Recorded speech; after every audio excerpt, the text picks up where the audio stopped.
Good everybody, it's your boy Aus. Welcome to another episode of Kool Konvos. I have the homie over here, Mr. Zay Blaze, man. What's going on, everybody? I'm good, bro. You know, it's Zay Blaze. Should I do my intro?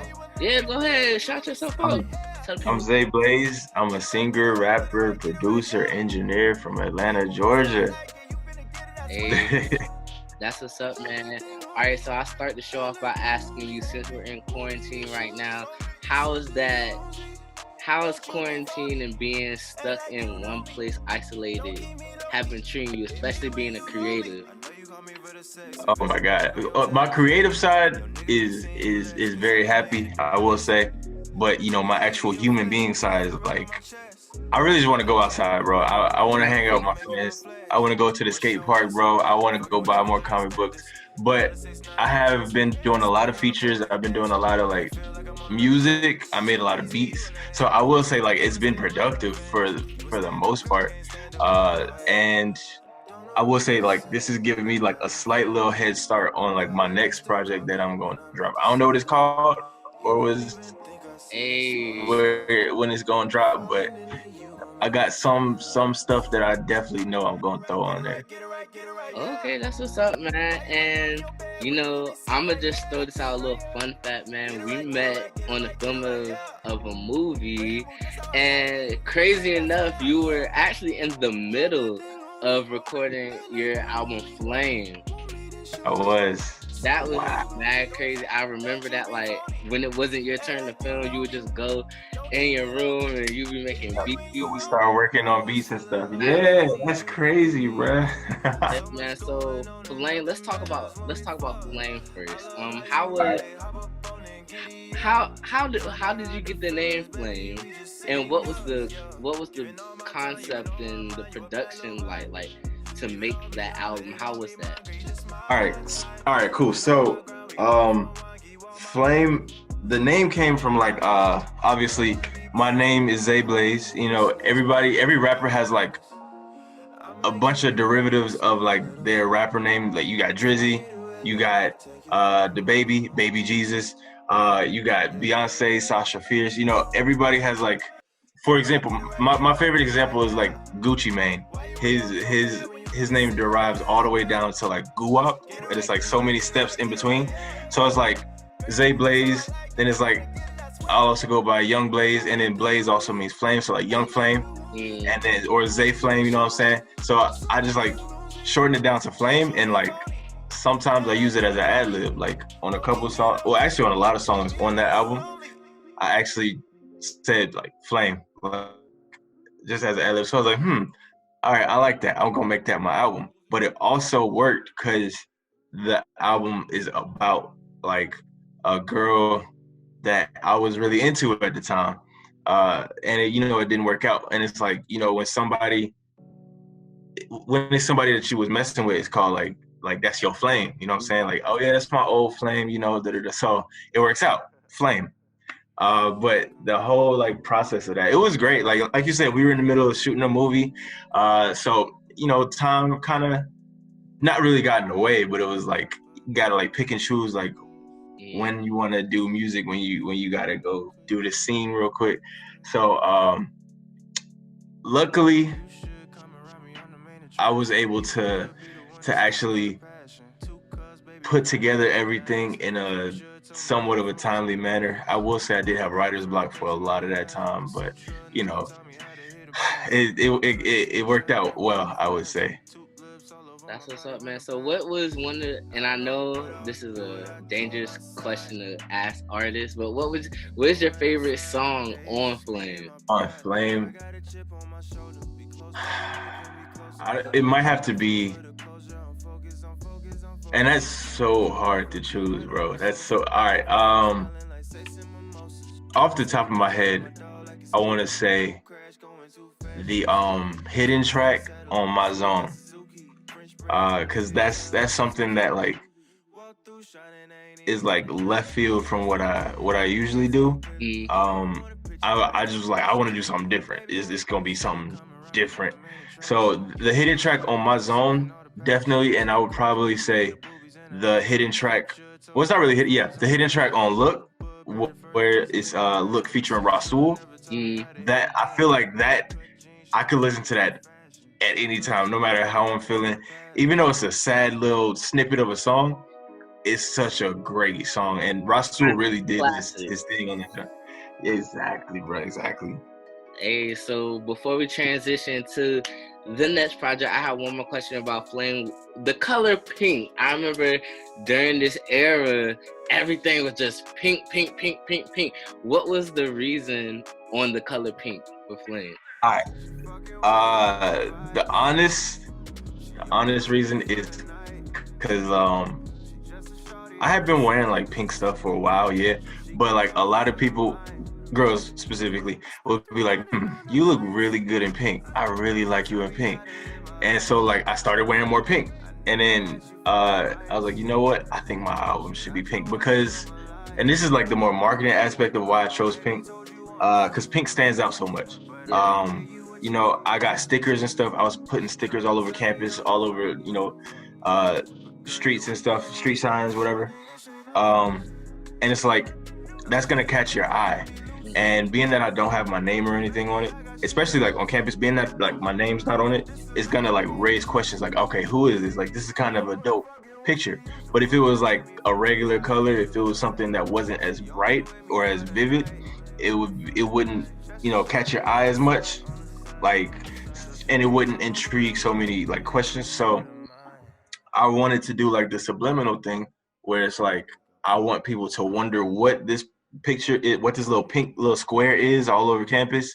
And when they finally see it on their social media, like say they follow me or I follow them, or somebody posts me or something and they see that pink, it's like, oh, and it happens a lot. A lot of people are like, you're the guy with the stickers all over. This is the album? I'm gonna go check your album out. And it's kind of like, it's a subliminal thing to kind of make people think that it's their idea to go listen to my music rather than it's like, hey, I dropped the album. Right. It's just a small marketing thing I wanted to like try out. I did the same thing with the album before that, WID, but I kind of upped the ante a little bit with Flame. So I would say it worked a little bit. Okay, and it's lit. It's lit. I really fuck with that album. And to transition to the next album, Do You Care? I was actually about to go listen to this is when I knew you was up to something. I went to go listen to Flames one day, and your Apple Music picture changed. You did notice that. I was like, blue? I was like, what is this? I was like, what is going on? So I was like, I know Zay's up to something. He about to drop something. And you're like the first person that noticed that, bro. Like I tried to be like real sneaky about that. Like, cause I was like, I'm gonna just put this up. If somebody notices, you noticed it like the first day I did it, cause I thought it was gonna take like a couple weeks. I'm like, what is this? Blue? You had the flower in your mouth. I was like, man, it's a new color, new era. New color. You see, I'm rocking the blue. Exactly. So let's get into this era. Do You Care? Yes, sir. How did you come up with the name? What is the process of the album? And, you know, how did you format it? All right, cool. So the name, Do You Care? My mom and my friends kind of helped me decide the name. But if you listen to it, I'm not really going to try to spoil what it is for real just yet. But if you listen to it, the whole gist of it is like,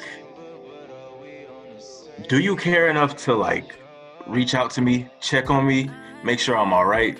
Do you care enough to answer your phone calls when I call you? Answer your texts, you know, check up on me, you know what I'm saying? Be a human, treat me like I'm a human. Do you care enough to have me in your life? And like when I explained that to like my mom, she was like, well, there you go, the album's called Do You Care?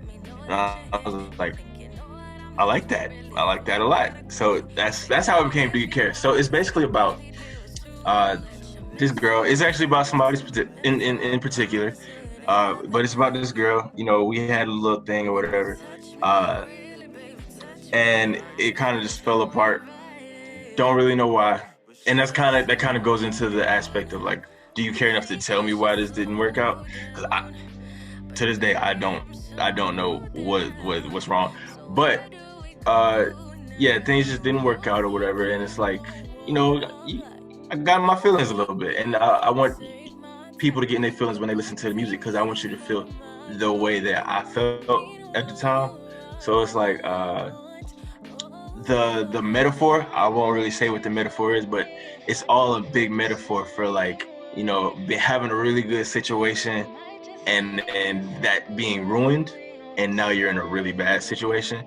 So yeah, that's the whole, like, broad summation of Do You Care? That's what's up, man. And you already know my favorite song on the album is Invisible Ink. It's just that song. Yeah.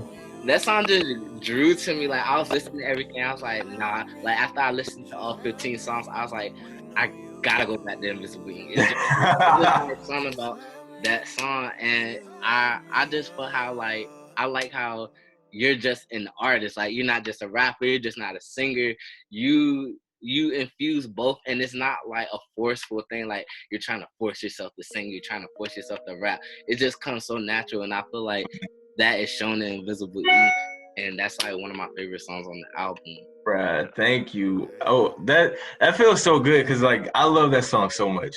Like, as soon as, like, I started writing it, I was like, oh nah, this is gonna be a fire song. Like, before it was even done, like, I was like, yeah, nah, this is something that's gonna pop on the album, 100%. So the album has 15 songs. You have 6 features. How important is it for you to, you know, collab with other local artists? Because, you know, a lot of artists now, they would probably save a big budget, get like one big feature from one big artist, you know, just for that promotional marketing buzz. So how is it you got 6 local artists on the same level ground as you, and, you know, other than, you know, trying to reach up and, you know, work with big heads, you work with, you know, the same people that's on the same people around me, yeah. So how is that? All right, so that's very, like, important to me. Like, I always get, like, you know, texts and stuff saying, like, oh yeah, stop doing features. That are, like, I will never not do features, like, on an album or something like that, because it's like, I'm very big on bringing people with me. Like, Atlanta, that's like the Atlanta mindset, low key. Like, you got to pull other people up with you, because you can't do everything by yourself. You know what I'm saying? It's very important that you make these relationships with these people on your way up, and not just using people as stepping stones, but, like, I believe a lot in the people that are around me. I've spent 5.5 years at Hampton University, and I met some really, really, really dope people, a lot of which I got a lot of stuff coming out very soon with right now, but met some very dope people, and it would be remiss of me to not utilize those bonds. But that being said, when you collaborate with other people, that's how your fan base grows. That's really what it takes. Because for example, Mo Thorough, his people wouldn't know about me, and my people wouldn't know about him, and I'm forever, like, trying to put my friends on with my other friends' music, and the best way to do that is to put them on one of your songs, or to get on one of their songs, because it could be like, yo, Mo Thorough is actually kind of dope. Right. Like, he can actually sing, like, because Screens is a really good song. So it's like, wow, he's actually singing on the song. Mo Thorough's actually really good. Let me go check him out. And I always urge people, if you like somebody's verse on my song, even though you don't know him, even though you're my friend, go check out their stuff, because there's a lot of other dope stuff. But all of that being said, while I do, you know, cherish working with artists that are on my same platform, I did try to get Smino on one of my songs.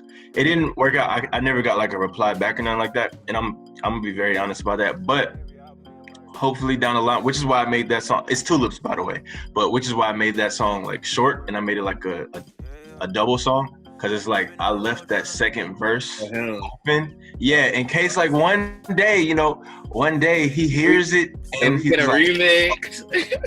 to get a Tulip remix featuring Smino, because I wrote that song specifically catered to like if I would have had a Smino feature, you know what I'm saying? So but that's the one person on this album that like I really, really wanted to work with that's like famous. Like I would have paid that money, like whatever price, I would have found a way to do it because Smino is one of my favorite rappers. So but yeah, I find it very, very important that you work with other people. That's a thing I'm really big on. Okay, so you mentioned that you're from Atlanta, so Atlanta has completely taken over the music scene. How is that? How's the transition just culturally from Atlanta to Virginia? I know it's way different. So tell us about your experience culture for that culture shock change. All right, so I'm gonna speak more on the culture shock between Atlanta and Maryland because that was the big jump for me. Because I had moved from Atlanta to Maryland, and then like I went to college in Hampton. So it's like I could speak on each three of those places. All right, so Atlanta, growing up, it was like, all right, everybody wants to make music. That's everywhere. I didn't realize how everywhere that was. So that is, I will say that is more or less across the board. Like everybody wants to make music, but in Atlanta, it's like everybody. In Maryland, it's kind of like the culture shock was like, oh, y'all like go-go? Oh, y'all like this type of rap? Y'all like that? So it's like completely different. And then when I got here, it's like the sound is different in each place, and like the way that people move is different in each place. So I will say 100%, like I said, in Atlanta, everybody for the most part tries to pull each other up. It's like, okay, I'm doing this with my friends. We gonna help each other. We gonna scratch each other's backs. In Virginia, more or less, it's kind of like crabs in a barrel.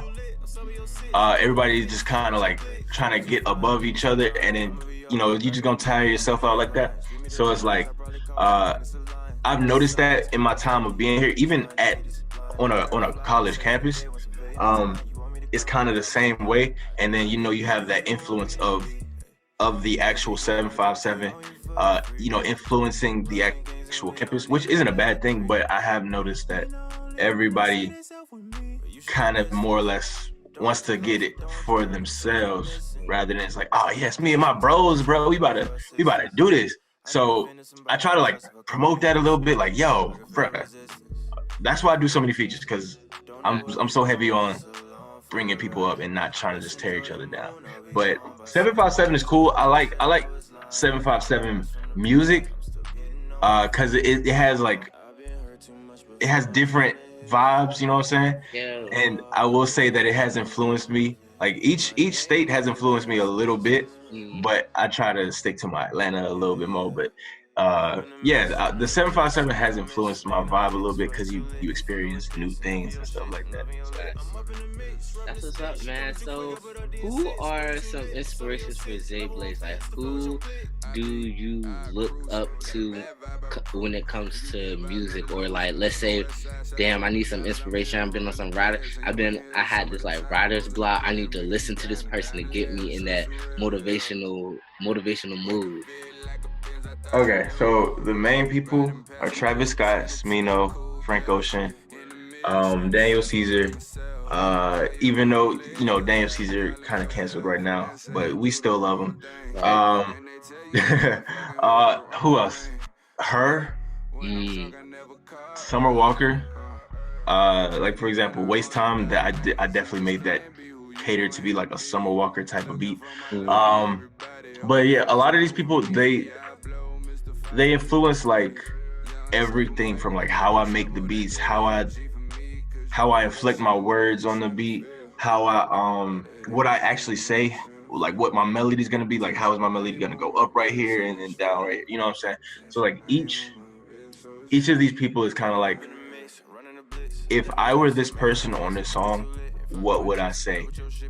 But instead of like just doing that, I always try to like, what would Zay do with that, you know what I'm saying? Like, because I don't want to be exactly like somebody, but I've never really had a problem like being reminiscent a little bit of Travis, because like Travis is my favorite rapper right now.